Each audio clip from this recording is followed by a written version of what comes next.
Hi guys, Ramsey here. Welcome to another video. Today we have a very special episode of This Is Not a Top 10.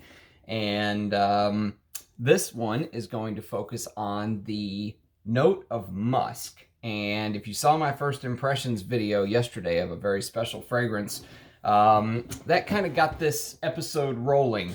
You know, I've got a lot of requests for other notes to be featured, which I will very soon. I'll do, you know, the note of tobacco and iris and stuff like that, which a lot of people love. But musks is something that sometimes it gets a lot of talk and sometimes it really doesn't, because in the note of in the art of perfumery, I should say, you're probably not going to find a single composition that doesn't have some musk in it, especially nowadays. So what I've basically done is I've selected some perfumes from my collection. And, you know, if you haven't been watching my other videos, the whole point of the whole This Is Not a Top 10 series is that, you know, all these other YouTube reviewers, they do top 10 lists left and right. These are not top 10. These are usually more like top 20 or top 30 lists. It's going to be a long video. Maybe not an hour, but I bet you we'll get close.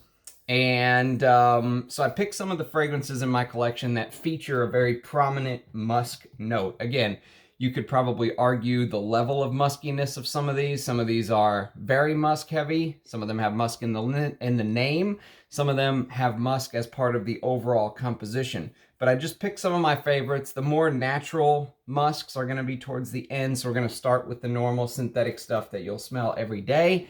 And then we'll work our way towards the natural musks, which are very revered and very hard to come by at the end of the video. But let's start with my scent of the day. And this is from the house of Frederic Malle. This is Musc Ravageur.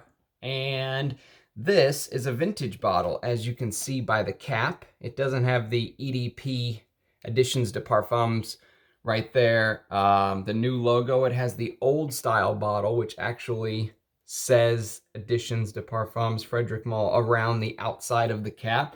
So if you can find this version, this vintage version of this fragrance, get it, especially for a fragrance connoisseur. This is probably, it's such a hype beast on YouTube, right? And when I think about this fragrance, you know, it has musk in the name. But it's not a musk-heavy fragrance. There's other things going on that, to me, kind of dominate. There's the clove, there's the cinnamon, there's the vanilla. You know, it kind of harkens back a bit to Shalimar, almost like an updated Shalimar, if you will. But there is a musky portion, but you know, it's almost like leaning towards a gourmand. Here, let me do a fresh spray for you guys. It is my scent of the day, like I said. And this is one of my favorite musk fragrances just to wear, because I love this fragrance so much. I wish I had more than a 50 ml bottle.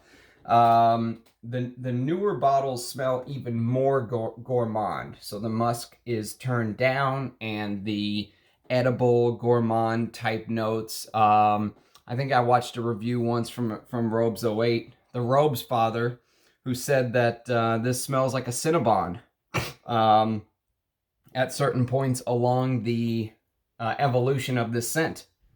And I see exactly what he means, you know, and that's why this is considered to be in the industry as almost like a date night scent, you know, a panty dropper, if you will. I don't believe in any of that stuff, but this is a very good composition from Maurice Roussel. You can see his name right there on the bottle. Such a great fragrance. If you have never got your nose on this, do yourself a favor and just get a sample. It is well worth the sample, even if you can only get the new formulation. The new formulation is very good. I'm not saying it's not good. I'm just saying that they've toned down some of the animalic facets of this fragrance. So this is a 6-hour dry down on my left hand, and obviously the fresh spray. And I have a 10 ml of the modern formulation. If you guys want me to do a comparison video, let me know and I will. I'll do, you know, new formulation on one hand, old formulation on another, and do a quick comparison video for you guys one day. But Musc Ravageur is my scent of the day. And what we're starting with Beautiful musk composition. I would even say for somebody who doesn't like musk, who can't stand heavy musk fragrances, check this one out. This is, it's a little bit divisive. Not everybody likes it, obviously. It's a niche fragrance. That's how a niche fragrance should be.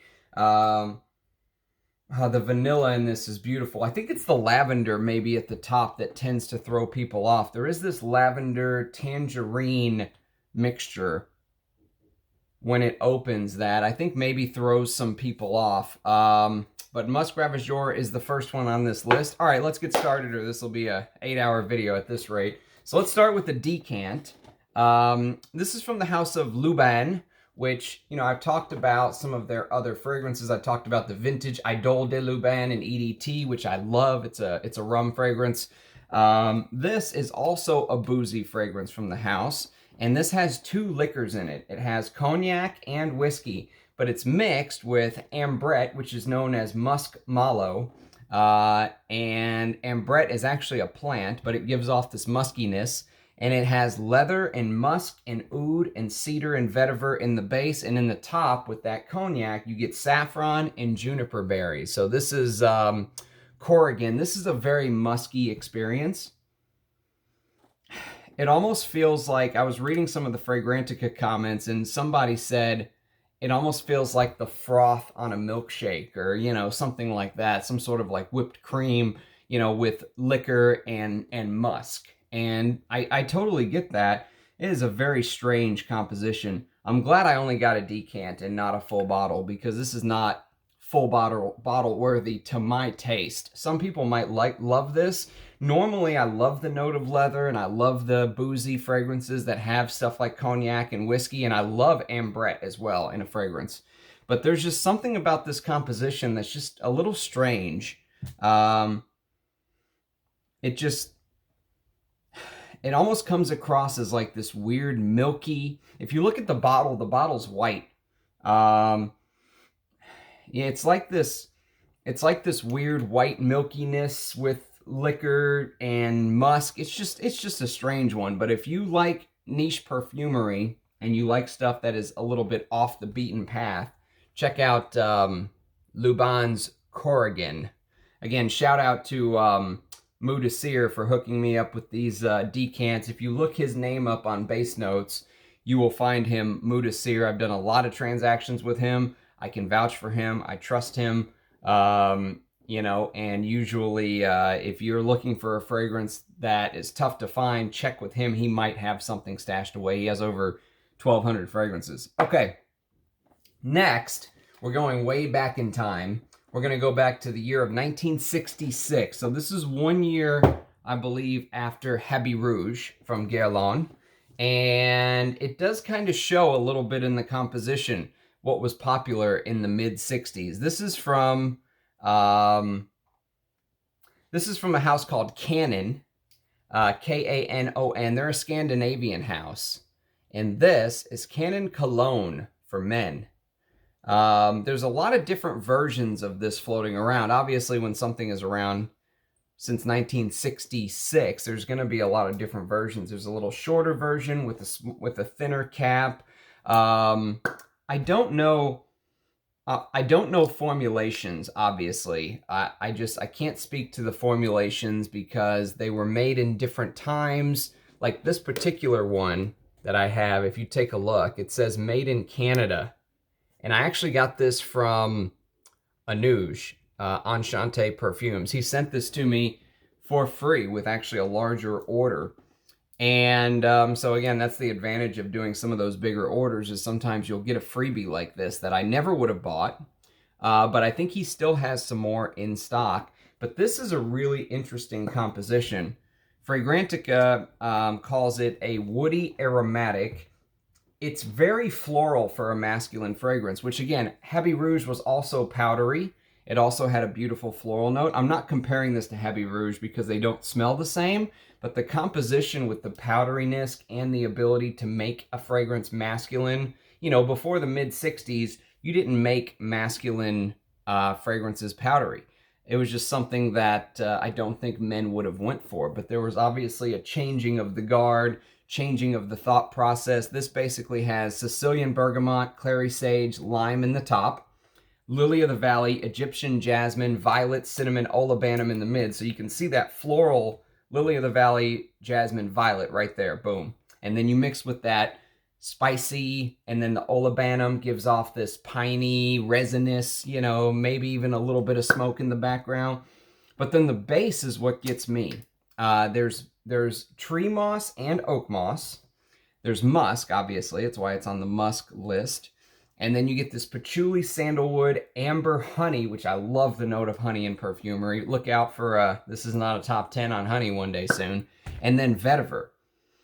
Ah, such a good fragrance. No one talks about this. It is a cologne, so when I tested it, I only noticed I got maybe 4 or 5 hours of longevity out of this. But for those 4 or 5 hours, I thoroughly enjoyed this. I would just reapply. I don't even care. And this is a 50 ml.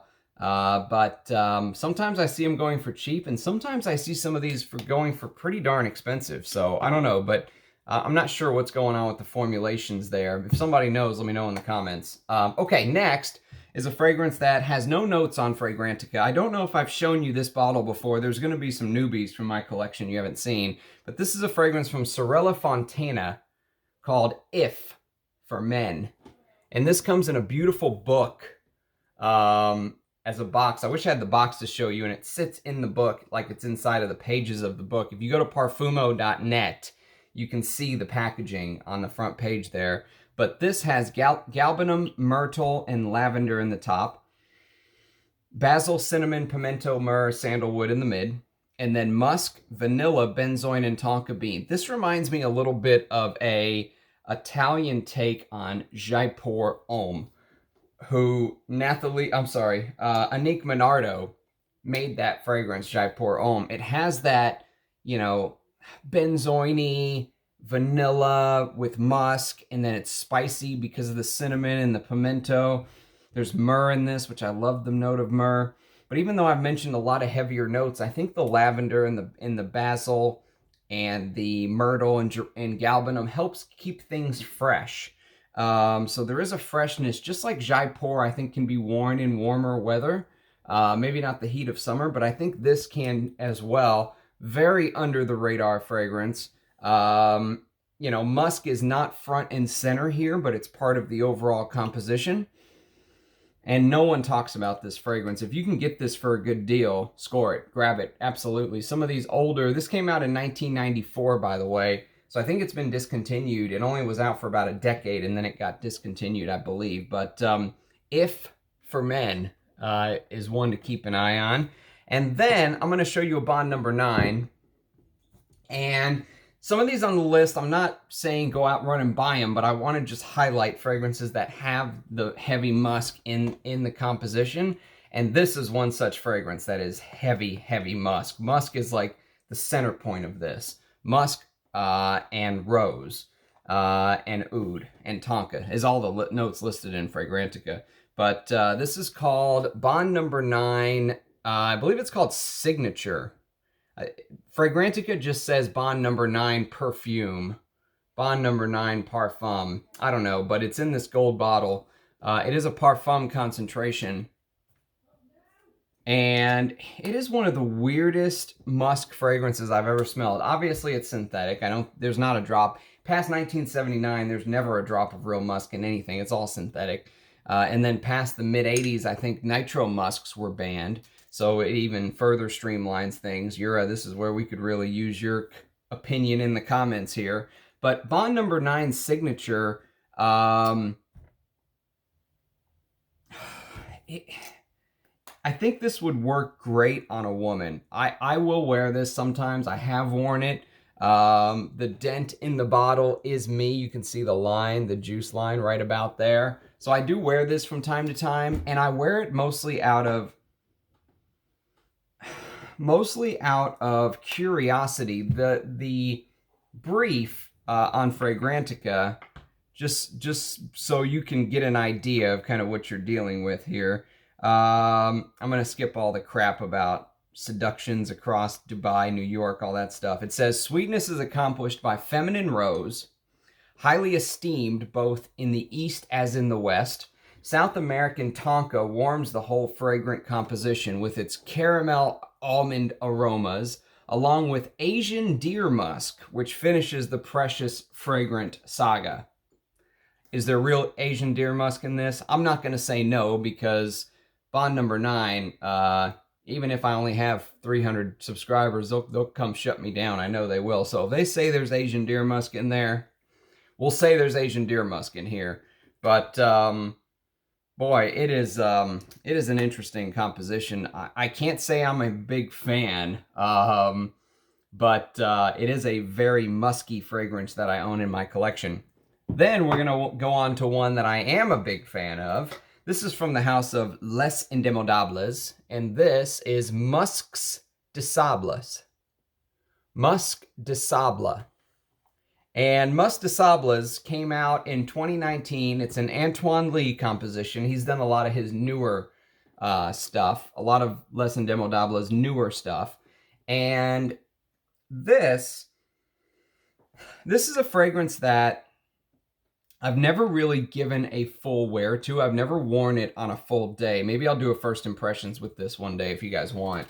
But very simple note breakdown. Orris root, ambergris, Indian patchouli, and green mandarin.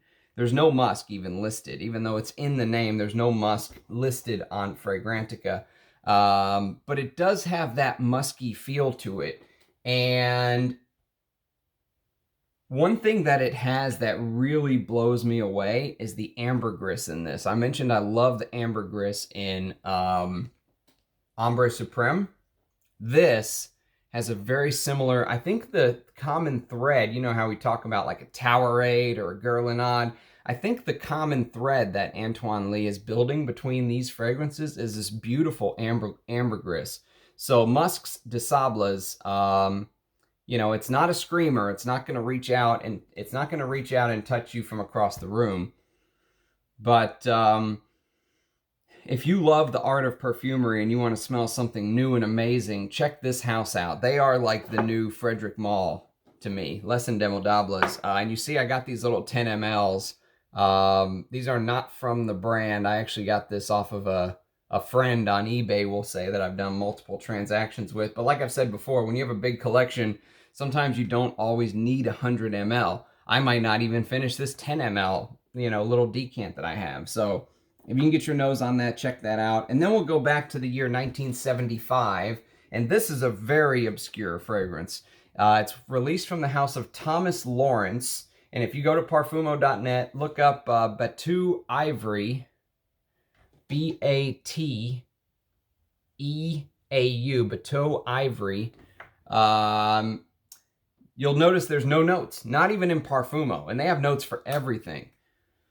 The only thing I can tell you is I get a lot of musk from this, and I get a lot of that old school castoreum type feel, almost like a strange musky, you know, pre-Leonard Porhomme or something. I don't know, but it's it didn't last. It didn't sell well. Look at the old school crappy atomizer. I just love these old vintage fragrances. It's a 25 ml, but just to be able to have it in experience, thank you, Panouge. Then we're going to go on to a perfume by a master perfumer. If you are a fan of the House of Chanel, you should have this in your collection, in my opinion, because this is done by Jacques Polge. If you're going to gush over all these Chanel fragrances, you should also be gushing over this, because this is an equally impressive composition. It's from the house of Ungaro, and it's Ungaro II. So I mentioned on my boozy stream, when I talked about boozy fragrances, that I don't like Ungaro III. That's the vodka one. This one I do really like, and this is a vintage back before the house of Ungaro was purchased by... Come on. Come on, baby. You can do it. There you go. See how it says Parfums Ungaro. So this is before they were purchased by whoever bought them. This is a very interesting composition because it feels like it has that lovely Chanel aldehydic citrus at the top. But then it goes into this musky, powdery, you know, there's a beautiful lavender that runs through this, but there's an animalic civet as well. So it's such a good fragrance, so complex, so beautiful. You know, there is a big musk and vanilla and benzoin in the base that mixes with this leather and tonka, sandalwood, and then the civet note, this old school civet. This came out in the early 90s, 1992, I believe. So Jacques Polge is the perfumer here, and very lucky to have this bottle. These this is only a 30 ml, but apparently these older bottles, this says copyright 1993 down at the bottom, they're getting harder and harder to find. So if you can find a vintage, grab it. This is a very interesting composition. If a niche house put this out today, people would be gushing. Okay, next, we're going to go to an Annick Monardo I talked about on my Annick Monardo video, but this is Potion by Dsquared². And I love this fragrance. This has Angelica Thyme Mint in the top, cinnamon pepper, gentiana, I have no clue how you pronounce that flower, but I've never seen it in any other composition I own. And then a beautiful rose note with amber, cashmere wood, which we know that basically means cashmeran, patchouli, and musk. But I love this composition. It's so warm, comforting. Annick Monardo just uses the amber note with musk so well. And then there's this cinnamon. She uses that cinnamon with those kind of notes so well, just like in Jaipur. But this is a great designer fragrance. This is what designers used to be. This is only 2007 this came out. It's not like it's forever ago. I'm sorry, 2011, not even 2007. This is 11 years ago. Amazing. If you can get this and not be forced to pay, you know, outrageous prices on eBay, grab it. Especially if you like Annick Monardo's work like I do. Okay, now we're going to go back in time again. And we're going to go to the house of Caron. This was put out by perfumer Ernst Daltroff in 1934. This is Caron Pour un Homme. And Pour un Homme is a very simple fragrance. It's 3 notes. It is lavender, vanilla, and musk. And they kind of all compete with each other in here. Known as one of the greatest lavender fragrances of all time. I put this on my fragrances I don't like list, but it wasn't this bottle. It was the newer style bottle, the reformulated bottle. This vintage bottle that I have is absolutely beautiful. It's gorgeous. It's powdery. You know, some people say lavender gives them this old man vibe. I personally don't get that. I love a good lavender, and this is up there with the best lavenders ever created. A lot of people probably consider this to be the best lavender ever created. And you notice that it has this green color to it, and that's because the lavender essential oil actually is green. It's not purple. People think because the flowers on the lavender plant are purple that the essential oil is purple, and it's not. It's green. So and if you look at this compared with the newer version side by side, you'll notice there's a big difference in color. This looks much more natural. The new one almost looks like they put food coloring in it. But who knows? I'm going to give it time now that I've kind of sprayed it, and I'm going to come back to it in 6 months and see if I like the new one. But this is a beautiful, simplistic composition. This just goes to show you don't have to have a 30-note tree like Roja Dove to have a good fragrance. You can have a simple fragrance if it's done well. And Caron Pour un Homme is right up there on my list of musks. And then a very special fragrance. I love this house. The house is called Marbert. They're a German house. And specifically, they make 2 fragrances that I love. Marbert Man, which I will show when I show off on my honey video. And this is called Marbert Gentleman. And if you take a look, this is the aftershave which I never buy aftershave, but Panouge threw it in for free when I bought this, so thank you, my friend. And if you take a look at the bottom, you'll see that it actually says made in West Germany. How beautiful is that? I mean, I just love vintage fragrances. Made in West Germany. It's good stuff right there. Oh God, I wore this on Halloween. This was my Halloween scent this year, and it was the first time my daughter went trick-or-treating, and I have this instant scent memory with this. It is animalic though, but it's musky animalic. It's not as refined as this. This is musky animalic, but it's much more refined. Think of Chanel citruses and aldehydes at the top. This is dirty. This is 80s dirty musky civet. Beautiful olibanum in the base. It gives off this oiliness. Then there's this awesome lavender with old school masculine notes like Artemisia, tarragon. There's a patchouli note in here. It is one of my favorite musk fragrances, I think.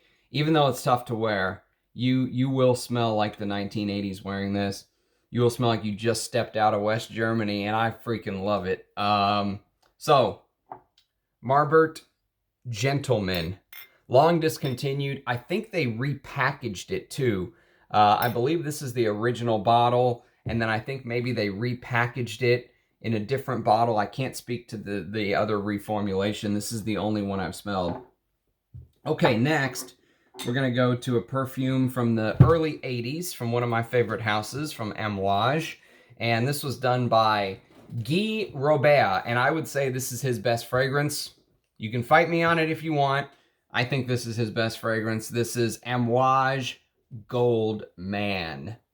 Look at that bottle with the gold on the side. Oh, it's just regal. Amouage bottles are just regal. I need a microfiber cloth like Eugene. So Gold Man is this. God, it is. It's one of the only fragrances that I know that uses the note of rose hip with lily of the valley and incense, and then you have this lovely jasmine, orris, and myrrh mid. But it's the base. It's the musky civet, oak moss. It's so good. It is a little bit baby powdery. If you're not into fragrances and you smell this, it's very easy to just write it off and go, nope, not for me.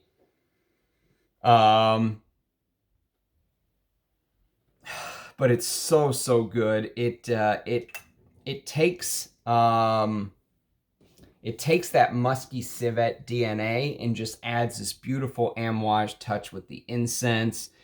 Don't wear this in the summer, obviously. This is not a vintage bottle. It is the magnetic cap, but I don't care. I still love this fragrance. And it's not even the made in Oman version. It's the made in Britain version, I think, in England. I still love this fragrance. But it is old enough that it says the name on the collar. So I don't know if there's a new formulation now where the name is not listed on the collar. It's listed on the front. I can't speak to that one because I've never smelled it. But this is one of the best musk civet combo fragrances in my opinion. I love this fragrance to bits. It's fantastic. But it does take a little bit of a refined nose, but you want to smell like the most regal person. You know, regal is a name that constantly comes up with these old Amouages for me. This is apparently Vladimir Putin's signature scent.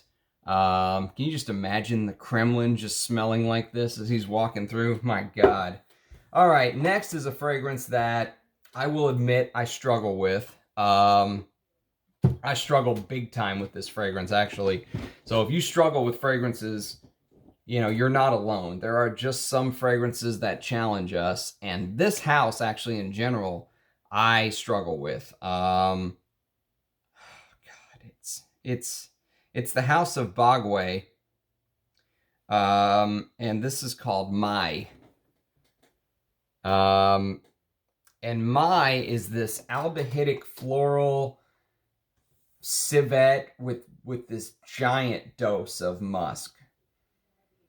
It's just like you get this big tuberose, and not like the tuberose in Poison Not like the Tuberose and Teatro alla Scala, which I love those fragrances. This I struggle with. I don't know what it is. Maybe it's the aldehydes. Maybe it's the white flower on white flower. The white flower on white flower love. It's the jasmine and tuberose that kind of mix together in this maybe. But this house in general, there's another one called Mem from this house that I also struggle with, and it has like 4 different type of lavenders in it. Usually I love the note of civet. I think this would smell amazing on a woman, but I'm keeping it because I keep coming back to it. If I was somebody to just sell off a bottle, if I didn't like it, this would be gone. I'd get my couple $100 back and boom, move on. But I'm always very hesitant to sell off perfume because, you know, I'm so scared that I'm going to sell it off and then in a year or two, my nose will mature or change and I will come to love it. And then I'll kick myself for selling it. This is a niche fragrance. Obviously, niche fragrances are supposed to be challenging. This is very challenging to me. And the fragrances that it's compared to, I don't know anything about. I've never smelled Tyrannosaurus Rex, although a lot of people gush about that one too. Zoologist T-Rex, that's on my to sniff list. I've never smelled it. Do those smell the same? I don't know. I doubt T-Rex smells like this.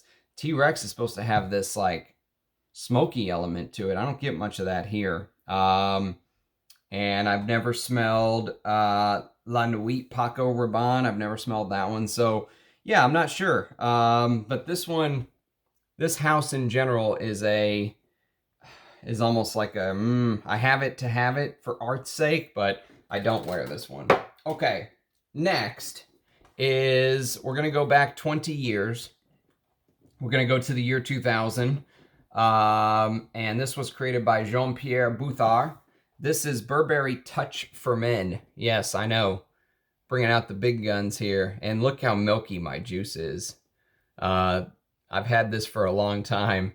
This bottle obviously is an old bottle. And this is actually an amazing fragrance for what it is. No one talks about this anymore. Do they even make this anymore? I have no clue, but it's violet leaf, artemisia, mandarin orange, and then there's this white pepper, cedar, and nutmeg in the mid, and there's this huge white musk in the base. I get this gigantic white musk, but it's the violet leaf at the top. Not old school violet leaf either, like in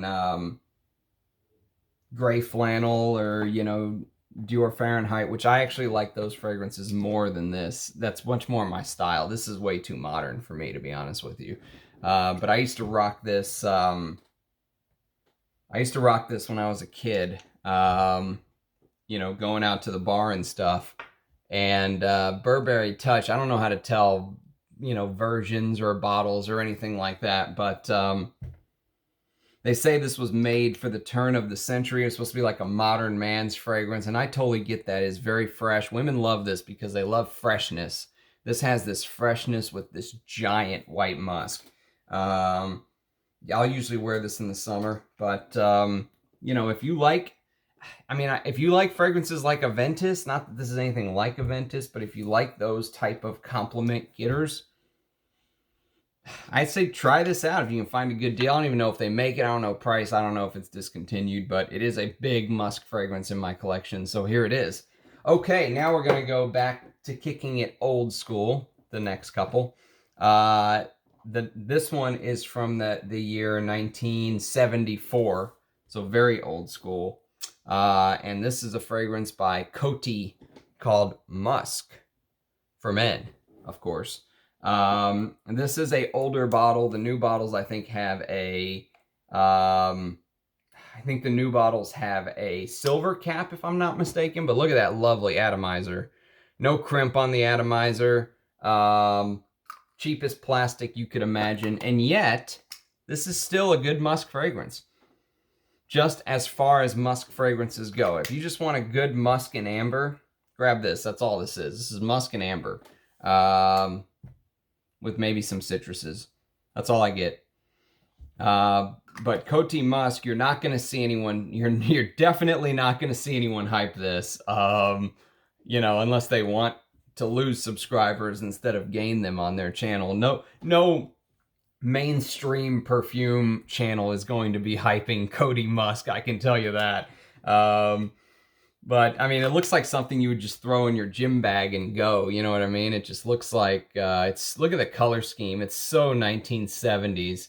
It just looks like you're gonna sit down on a plaid couch, you're gonna whip out your pack of cigarettes, and you're gonna just watch the boxing fight or something, I don't know.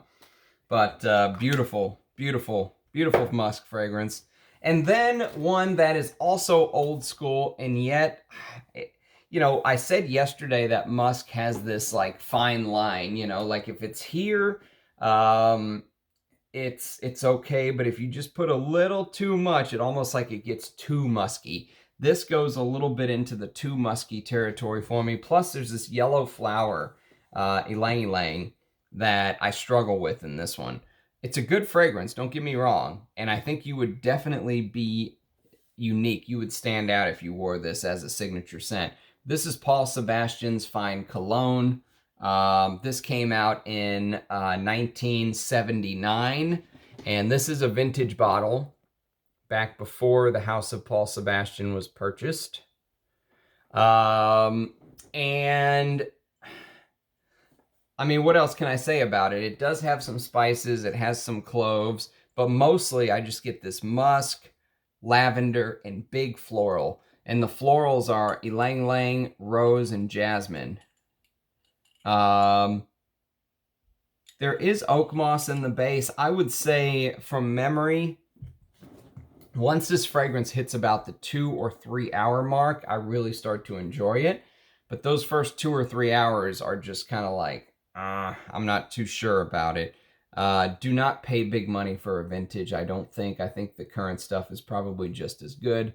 There is oak moss in the base, but it doesn't play a huge role in my opinion. But if you're a fan of old school fragrances, get your nose on it. You might love it. I don't hate it, I just don't love it. Paul Sebastian Fine Cologne. And then one I've never shown you guys before. This is from an Arabic house from Bahrain called Chic Shake. And this is Chic Shake number 70. Beautiful presentation. Emerald on the top. One of the most gorgeous bottles. Look, your hand just fits around these grooves just perfectly, like it was just made to hold. And it says Shake on the back with the shake in his crown. So I think the house of Chic Shake. Oh, by the way, beautiful. Look at the engraving there. They've obviously paid attention to detail. It says, I think, the Desert Prince right here, something ridiculous. What does it say? Desert Prince, yeah, around the outside of the nozzle. Anyways, I think they're trying to maybe do what Amouage did with Oman, but I don't think they're succeeding as well. I haven't liked anything else I smelled from this house, but this, Chic Shake number 70, is a very interesting composition for summer to me. And the reason I bought it is it was compared to Spice and Wood. And as you can see, I only have a little bit of one of those big Spice and Wood bottles left. And by Creed, by the way, Spice and Wood by Creed. But this is woody notes are definitely number 1. So musk is not number 1 in this, but there's a big cedar note, big cedar and sandalwood and maybe gaiac wood. You get a lot of woods in this, and it's very citrusy, real mouth-watering citruses, if you would. I really like the way the citruses are done here. I don't know who the perfumer is. I don't know who made this, but it looks like if this is the Sheikh of Bahrain, that they had as much money as they wanted to get the best ingredients, the best perfumer that they could, and this is what they came up with. But it has this, you know, the Arabs love their musk. Musk is a big part of their religion when they go to mosques and stuff like that. Even though I was born overseas in Jordan, my family is Christian. But, so I never really got into the, into the musks that, some of the rest of the Arab world did, if you will, and I only lived there till I was 1. But, all that being said, there is a big musk in the base that just kind of holds everything together. But there's this beautiful woodiness. There's lovely, like I said, mouth-watering orange and lemon and bergamot. Maybe even grapefruit. It's beautiful. Again, not one that you're going to see talked about too much. But if you are a fan of musky fragrances, but you don't like musk to be front and center, like musk is front and center here. So if you like musk to play a part of the overall composition, then go for something like this. And if you like, if Creed's Spice and Wood is your thing, this is like Spice and Wood minus the iris. There's no iris in this. So, which I actually really like the iris. That's why I think I like Spice and Wood a little bit more. But there is patchouli in the base as well. So it stays, you know, for a summer fragrance, I think it really lasts. And it does amazing in the heat, and it smells unique, and kind of an under-the-radar fragrance, but it is a niche fragrance, so it's not cheap. But if you can find a bottle at a decent price, I think it says Bahrain right here, go for it. Created in Bahrain, crafted in Bahrain. So there it is, Chic Shake with the lovely green emerald. Nice presentation. Got to give it to him there. Apparently they had a presentation before this, so maybe this is reformulated. I don't know. And I've never smelled the older stuff as well, but it also had a very unique bottle, if you will. But they do have a lot of glass over there to make bottles like this, so... and it looks like it is really high quality glass too. Some of the bottles you see from Lattafa or stuff like that, you know, the glass quality doesn't seem as good. Okay, from the Middle East to Italy, this is Gianfranco Ferre, and this is Panouge 21. Now, Panouge 21 is basically referring to the name, or the address, I should say, of the corporate headquarters of Gianfranco Ferre. Now, he passed away. This came out in 2000.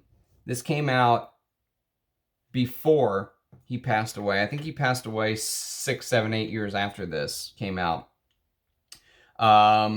But this fragrance is a little bit like a hidden gem. It's under the radar. Not many people talk about it. Rich Mitch and I both own this fragrance. This fragrance does have one flaw, though. Let me show you. Look at the cap. So can you see that? Can you see the plastic on the inside of the cap? See how it looks like it is almost like brushed, like there's brush strokes on it. This plastic, maybe you could see in the light a little bit better, but this plastic stinks to high heaven. So this cap smells, and I asked Rich Mitch if he had the same problem with his bottle. I thought maybe my bottle was stored improperly, but no, he said the exact same thing.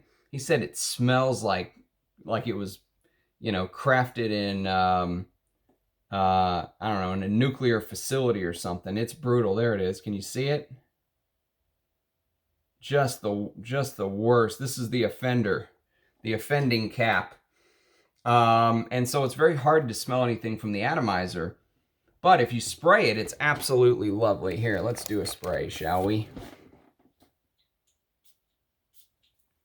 So this is a very aromatic experience. It's sage and cypress. And the citruses at the top are rosemary with lime, and there's this beautiful myrrh and suede underneath. So it's not really leather as much as it is suede. And the note of angelica, which I love the note of angelica with musk. That rounds out the base. So it is this musky aromatic experience with a little bit of, you know, leathers peeking through, but it's almost like a suede type leather. I actually really, really like this house. Gianfranco Ferre. They also have a fragrance from the mid 80s called Ferre Man, which I absolutely love in the warm weather. And they also have a fragrance called Ferre for Men, which came out 1 year after Dior Homme, which is definitely going to be on my Iris list. It's in that Dior Homme DNA, if you will. I love Plantatio 21. No one's going to smell like this if you're wearing this. And it has this lovely leather look around the outside. Beautiful. Beautiful fragrance. Especially if you like aromatics. Next, we're going to get into a Nitro Musk fragrance, which I think it's a Nitro Musk fragrance, actually, because it came out in the year 1984, before the Nitro Musk ban. So I get a big dose of Nitro Musks from this fragrance. But what's interesting is it's a fougere. It's an aromatic fougere, and a proper aromatic fougere. This is from the house of Panouge, and it's called Business Man. Look at that presentation. Business Man, with the ruler going down the side, you know, as if he's going to go to work and whip out his briefcase, pull out his ruler, and start measuring stuff.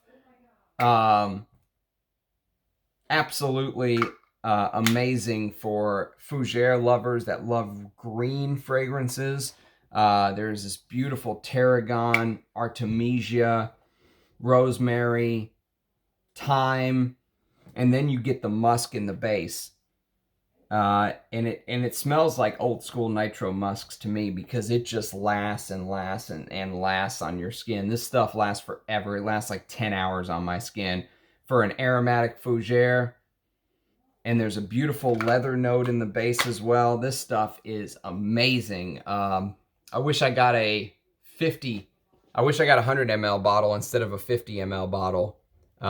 This house is apparently still producing stuff.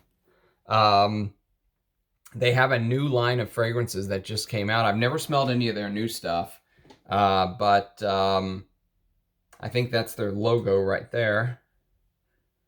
But just such an old school fragrance. I love these type of fragrances. And what's funny is I blind bought this just because I just thought the presentation was so cool. And something Jonathan and I were actually talking about yesterday in the comments. And he was saying that he's had a lot of luck buying these just random old school fragrances and loving them as well. So here it is, 1984. If you want a Nitro Musk fougere, check this out. This is an amazing fougere too, by the way. I would put this head to head with any fougere that you wanted to put it head to head with. Awesome. Then we're going to go on to the real granddaddy of musks. And I actually even have the box out. I don't know why the box is out. I need to put this in the attic. This is from the house of Serge Lutens. And this is Musc's Kublai Khan. So I told you earlier that this is not really a musk fragrance. It's so good though. Obviously it's muskier. They wouldn't have called it Musc Ravageur. However, this is a musk fragrance, and I really like this fragrance. I have a but. I really like this fragrance, but I had a high school girlfriend that wore this. This came out in 1998, and I graduated from high school in 2003, I think. And so she wore this as her signature scent. And no matter how much I love this, I just cannot wear this without thinking of her. There's the beautiful bell jar. And by the way, this is the old school,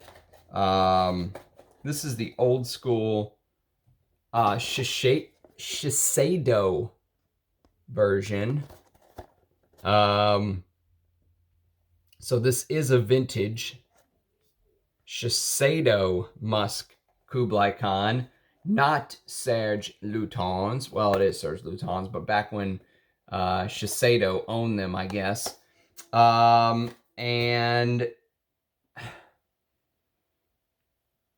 I mean, this, I don't know if there's real musk in this. There probably is not.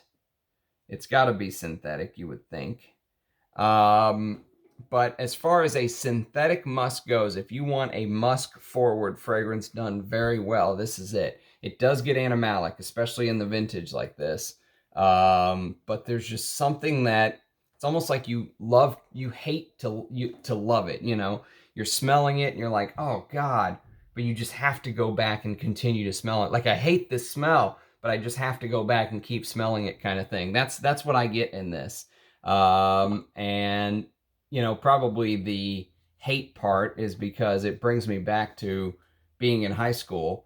What can I say? Just an absolute, for a musk fragrance, it's absolutely amazing. Not that I had a bad time in high school or anything, but, you know, it takes you back to just a completely different part of your life. Some people would love that, but since this wasn't my fragrance, it was my girlfriend's fragrance at the time, which, what a choice for a high school girl. I guess that should have been a red flag right there. Musk Kublai Khan. Now, I will say this. If you like that fragrance, but it's just too much for you, if you say, okay, Musk's Kublai Khan is just too animalic for me, but I love what it does, check this out. I discovered this a year or two ago, based on, I think, Bernardo's recommendation. His YouTube handle is Not Another Fragrance Reviewer. That's actually what he goes by. Not Another Fragrance Reviewer. He recommended this, and I bought this. And this is almost like, imagine if you took Musk's Kublai Khan and put it in a niche type presentation. So they've added orange blossom, and there's still the civet. There's still the civet musk combination, and it's a very musk forward fragrance. But it's much more wearable for me because I don't get the association with ex-girlfriends like I do with Musk's Kublai Khan. And there's a whipped cream note in this that is just completely strange, but it's an amazing musk fragrance. If you want something more wearable than Musk's Kublai Khan, but stays in that ballpark, check out Carnicure. And what a cool presentation. Look, it's got this cork as a cap. Neat little niche brand. I don't know anything about them other than that they're obviously small. You can tell by the presentation. This is just a sticker.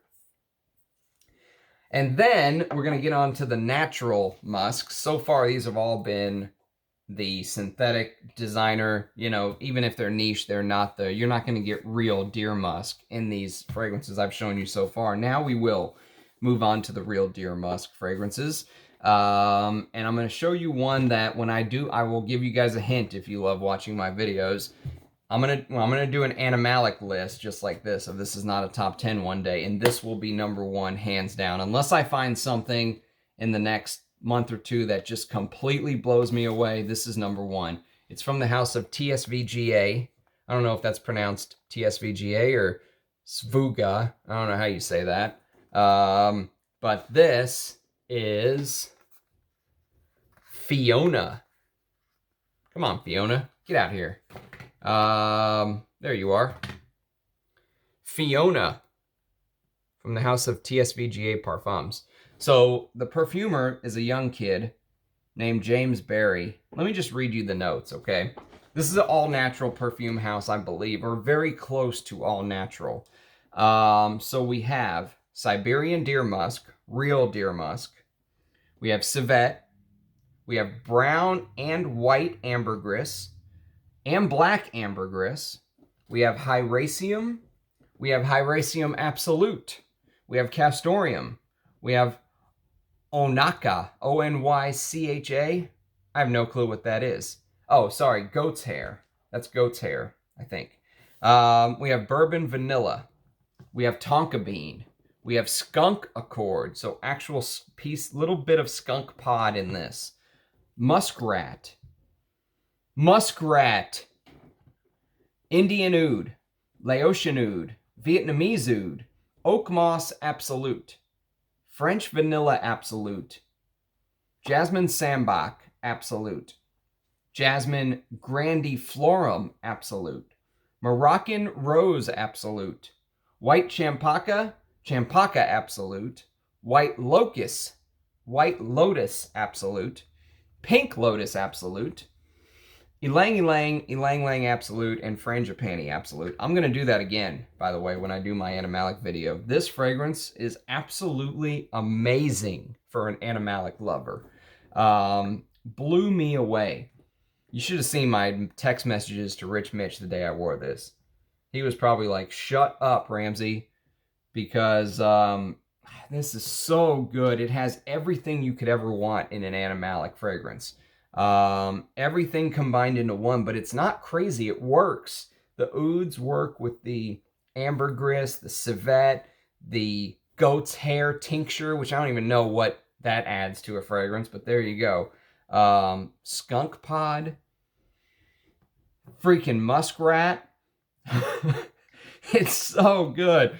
It is unbelievably good. I went out and bought a backup of these, by the way. I should have got the 30 ml instead of the 9 ml Discovery Atomizer, but he sells this on his website, and he also sells this on Lucky Scent. It's on Lucky Scent now. And I think the tagline of this fragrance is, first the flowers, and then the animals come to play, or something like that. Now I've got to look this up here. What's the tagline of this perfume? Fiona. Let's just take a quick peek, guys, because I want to tell you what the tagline is. First the bouquet, then the animals come to play. Okay, so there you go. Beautiful composition. If he can make stuff like this in his first couple years, I'm very excited for what he has to hold. And then one of the subscribers and Fragcom friends, if I may say so, Jonathan.B.Swift sent me this.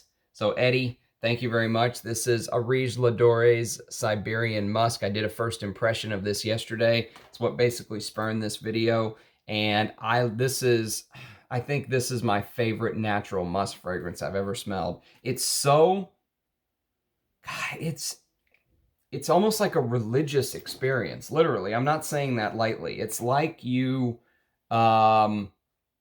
it's like you take a musk pod. Look up what a deer musk pod looks like. And imagine somebody shrinks you down to size, like Honey, I Shrunk the Kid, and dropped you in that musk pod, but in slow motion, and you're just watching everything go by. It's the most amazing experience I've ever had with a musk fragrance. And this is from the first, I think I just got some on my nose. That's going to be there for like a day. This is from the first edition too, from 2017. So I hear that as his editions have gone on, they haven't gotten better, they've gotten worse. But if you can find something from the first edition like this, or Ottoman Empire, I would love to smell Ottoman Empire. This is amazing. This is real Siberian deer musk. And it's a religious experience. I mean, I can't pronounce it any other way. It is so transcendent. And you would expect real deer moss to just be a beast like these synthetics. No, it's not. The fragrance itself has no problem if somebody gets in your bubble smelling you. You'll smell it with every breath you take, but it's not going to reach out like the synthetics and touch people. It stays with you, but it stays on your skin forever. This thing stayed on my skin for a day. 24 hours I got out of this, so amazing. Very kind, by the way, Eddie, to send me this. Thank you, sir. I really do appreciate it. And then, if we're talking the grand finale, my bottles, the bottle that I have that is the best natural musk, that is Bortnikoff's Musk Habib. And there's the note listing right there. If you want to pause it and read that. It's absolutely beautiful. Bergamot, cardamom, nutmeg, ylang ylang, cedarwood, tolu balsam, and ambergris, deer musk, oak moss, vetiver, tonka bean, and vanilla. And the reason that I think I say I prefer Aurige Ladore's over Bortnikoff, which I always prefer Bortnikoff to a Rouge L'Adore from what I've smelled and some other things, but not here. In the musk category, a Rouge takes the cake. But I do really like this fragrance because it has that beautiful, natural deer musk that I said you get in a Rouge L'Adore's composition, in Russian Adam's composition. But what Dmitry Bortnikoff has done here is he has mixed it with some of his beautiful florals. He does florals so well. They're just so round. They really pop, you know, the florals like pop. And you get real ambergris in this composition. Everything is sparkly. That natural deer musk with the... Usually I'm not a big fan of ylang ylang, but it's done so well here. He does these florals like this and the lotus flowers. He does so well. Champaka absolutes, all that stuff. He is a master at using those type of fragrances, those type of flowers in his composition. But the deer musk here, the natural deer musk, is what really sets this off. I think this and Chiffre du Nord are probably close enough that you don't need both. I have both. They are different. I'm not saying they're the same, but hey, they have a very similar scent profile. I think he used natural deer musk and Chiffre du Nord as well. But Musk Habib, as far as a natural deer musk full bottle fragrance for me, is the holy grail. If I had a full bottle of Siberian musk, it would be this though. So anyways, I hope you'd enjoyed my musk video. We did pass the hour mark, so classic Ramsey video right there. And thanks again for watching. I'll be back tomorrow with another video to share with you guys. Somebody said I should be telling you guys to give me thumbs up and like the video and subscribe, but whatever. I figure you guys are smart enough to do that on your own. So, cheers. Thanks for watching. See you guys tomorrow. Bye-bye.